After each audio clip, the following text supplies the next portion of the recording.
সময়ের ব্যাপারটা নির্বাচন কমিশনের হাতে নয়, এটা সরকারের হাতে। আপনারা জানেন যে একটা সংস্কার কার্যক্রম চলমান আছে।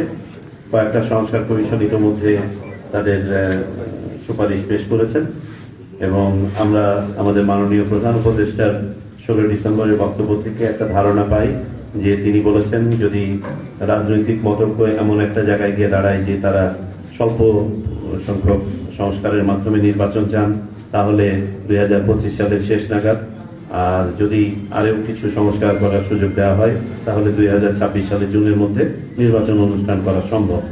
তো আমরা এটাও জেনেছি তার বক্তব্য থেকে যে এই সংস্কার কমিশন সমূহের প্রতিবেদন জমা দেওয়ার পরে জাতীয় ঐক্যমত্য গঠন কমিশন একটি গঠন করা হবে এবং সেখানে অগ্রাধিকার ভিত্তিতে নির্বাচন সংক্রান্ত বিষয়াদি আগে সিদ্ধান্ত গ্রহণ হবে, যাতে করে আমাদের নির্বাচনী কার্যক্রম আমাদের দ্রুত হাতে নেওয়া যায়।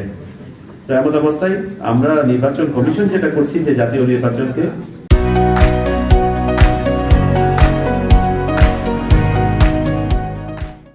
মাননীয় প্রধান উপদেষ্টার যে ঘোষিত উইন্ডো, সেই উইন্ডোর যে প্রথম দিকটা অর্থাৎ ডিসেম্বরকে সামনে রেখে আমাদের প্রস্তুতি সম্পন্ন করছি। এখন নির্বাচন কবে হবে এটা একটা ঐক্যমতের বিষয়। দ্বিতীয় বিষয় আপনি বলেছেন প্রতিষ্ঠান সমূহের সংস্কার। জি, এটা একটি চলমান প্রক্রিয়া। এই সংস্কার তো আপনার বিভিন্নভাবে এটা চলবে। তবে আমরা নিশ্চিত করব যাতে করে মাঠ পর্যায়ে যারা দায়িত্ব পালন করবেন তারা যেন পেশাদারিত্বের সাথে নিরপেক্ষতার সাথে দায়িত্ব পালন করেন।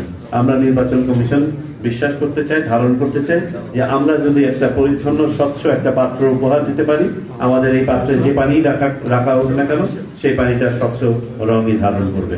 অতীতের বাস্তবতা আমরা জানি, সেই বাস্তবতার নিরিখে আমরা সতর্ক আছি। আমরা বিশ্বাস করি যে মাঠ পর্যায়ে প্রশাসন এবং প্রতিষ্ঠান সবাই স্ব ভাবমূর্তি পুনরুদ্ধারের জন্য সচেষ্ট থাকবেন।